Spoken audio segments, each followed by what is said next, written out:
మా మా excellent wife గురించి చెప్పలేదు, గర్ల్ ఫ్రెండ్ గురించి చెప్పలేదు. మామూలుగా లేరు, సినిమా లేరు. తెగ కొట్టింది నన్ను. ఇలా ఒక పీక్ ఒకటి, ఒక కొట్టు కొట్టు ఒకసారి కొట్టు, అమ్మ ఇలా కొట్టింది. తను ఏమన్నా ఇలా హగ్ చేస్తే అక్కడ కొడుతుంది. చూడు నేను ఏం చేసేది. ఒకటి గుర్తుపెట్టుకోండి, పెళ్ళాలకి ఆల్జైమర్స్ వచ్చిన మొగుళ్ళు ఫ్లాష్ బ్యాక్లు మాత్రం మర్చిపోరు. దయచేసి మీ ఫ్లాష్ బ్యాక్లు పెళ్ళాలకు చెప్పొద్దు, బజ్జీ అయిపోతారు, ఉతికేస్తారు. చాలా జాగ్రత్తగా ఉండండి. ఓకే, సినిమా చూడండి, మామూలుగా ఉండదు. Thank you very much. Top number of films తీసిన నిర్మాతగా గిన్నీస్ బుక్లోకి ఎక్కారు.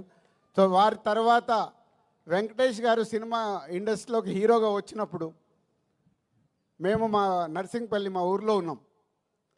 అదే ఇయర్ నాగార్జున గారు వెంకటేష్ గారు ఇట్లా ఇద్దరు హీరోలు లాంచ్ అవుతున్నారని మేము స్వాతిలలో దీంట్లో చదువుకుంటూ మాట్లాడుకునే వాళ్ళం. మాట్లాడుతున్నప్పుడు ఎవరికి ఫ్యాన్ అవ్వాలి. నాకు ఎందుకో వెంకటేష్ గారి ఫోటో చూడగానే నేను వెంకటేష్ గారి ఫ్యాన్ అయ్యి ఫిక్స్ అయ్యాను. సో హైదరాబాద్ వెళ్ళాక కలియుగ పాండవులు ఫస్ట్ సినిమా రిలీజ్ అవుతే 1 వీక్ ముందు అడ్వాన్స్ బుకింగ్ టికెట్ తీసుకొని కలియుగ పాండవులు ఫస్ట్ షో చూసా. అలా నాకు తెలియకుండానే నేను సినిమా ఫీల్డ్లోకి వస్తానని కూడా నాకు తెలియదు అప్పుడు. కానీ వెంకటేష్ గారి ఫోటో చూసి నేను ఫ్యాన్ అయ్యి కంటిన్యూ అయ్యాను. సినిమా ఫీల్డ్లోకి వచ్చిన తర్వాత మళ్ళీ పవర్ స్టార్ పవన్ కళ్యాణ్ గారికి కనెక్ట్ అయ్యా.